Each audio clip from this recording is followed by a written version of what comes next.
We're going to move along now to Korbyt and Reworked surveyed 1,175 full-time U.S. employees and found that the kind of contradiction that should make every communicator a little bit uncomfortable.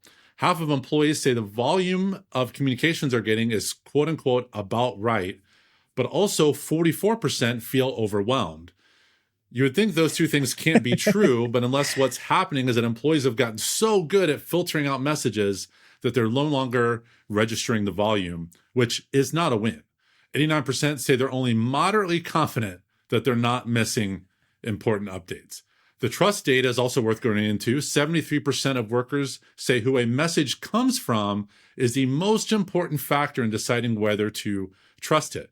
Not the channel, not the format, but the sender. And the most trusted sender is the direct manager, not senior leadership, not a company branded email. That has real implications for how we think about cascade communication and why it keeps falling short. And then moving along to AI, 81% of employees say they can tell when something was written by AI, and 45% question the accuracy the moment they suspect it, with 92% want AI to reduce information overload, not generate more content and noise. Their survey's phrase for it is, quote unquote, reduce, don't produce, which is a clean shorthand for a governance conversation most organizations have not had yet.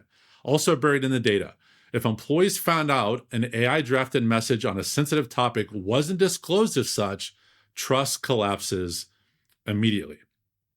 Jenny, the data says that employees trust their direct manager more than any senior leader or official channel, but other research consistently shows manager capability as one of the biggest risks in the function, with most organizations providing almost no support. Why are we still not closing that gap? So I love all of this. I love the challenge that about half say that they're getting about right, and then another half feel overwhelmed. I mean, it's just the joy of data. You can make it say whatever you like, right? I think that managers have always been important. So this report saying that trust the direct manager more than any other senior leader. Other research shows that manager capability is one of the issues. The two can exist at the same time, however paradoxical that might feel. So in all of the research I've done with deskless workers, frontline workers, it's always, I trust my manager the most. If that manager is a poor communicator, that has a direct impact on how I feel about communication in the organization as a whole and how I feel about the organization kind of more generally. So I can trust my manager because I don't know maybe how good they could be or how different that could be, but it's important for us to make that better as a skill set, manager capability, because that does have a direct impact. I don't think that gap is closing because I don't think people are willing to invest the time and effort needed to upskill managers. I just don't think they're going to do it. I think everyone feels like it's fine and nothing's on fire, so we'll just carry on. And then it will go on fire, and then they'll blame something else for that fire. So it will never come back to being the managers. It will always be something else that's the problem, because that's hard and messy and costly, and nobody wants to do that.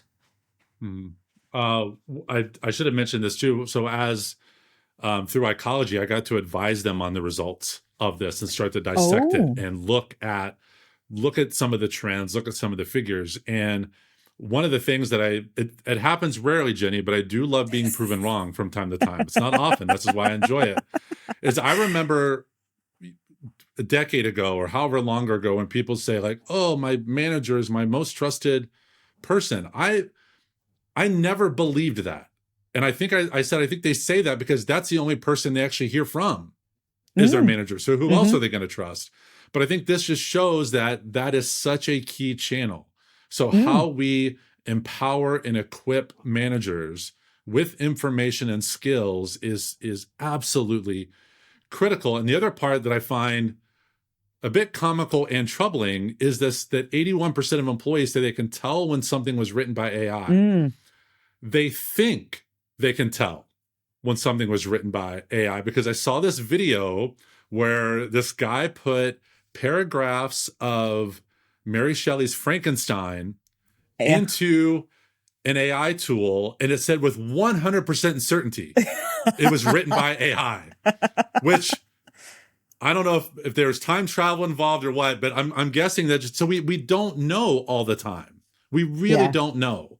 But it's funny that now there's this subjection that is happening on, if we think it is, then we question the accuracy, but we don't question the accuracy if it's a person doing it, when we should question the accuracy at all times. But I wonder if it's linked to a bigger trust problem. So if 81% of people saying they can tell when something's written by AI, are those same 81% of people that don't trust the person that's come from? Like, is it just you're having that confirmation bias? Like, you're going to assume that it's AI because it's that person, and you don't trust them anyway, and they're lazy, and they wouldn't have. Do you know what I mean? You can create that story, I think, quite easily, and I wonder if that's what's happening. And in fact, this reminds me of one of my thoughts yesterday when I was sat listening to the IC Index sort of top level reports. And I thought it's really hard when you look at individual reports in isolation, because we talk about so many reports on frequency. Every time there was something coming through yesterday, I was like, yes, but, in terms of other reference points and other things, that you really have to look at all of it to tell the whole story. Otherwise, you're getting such a narrow view of the reality, because there's so many different parts playing a role. And I think that's important when we're looking at data like this, is there's other things at play that will be linking to some of those numbers. There's also a lot of really interesting hybrid data in here. So I know we've talked a lot about R2 in the past. I didn't want to bring that in. But if you want to learn more about this report, we've got it linked, and you can check out that hybrid data as well.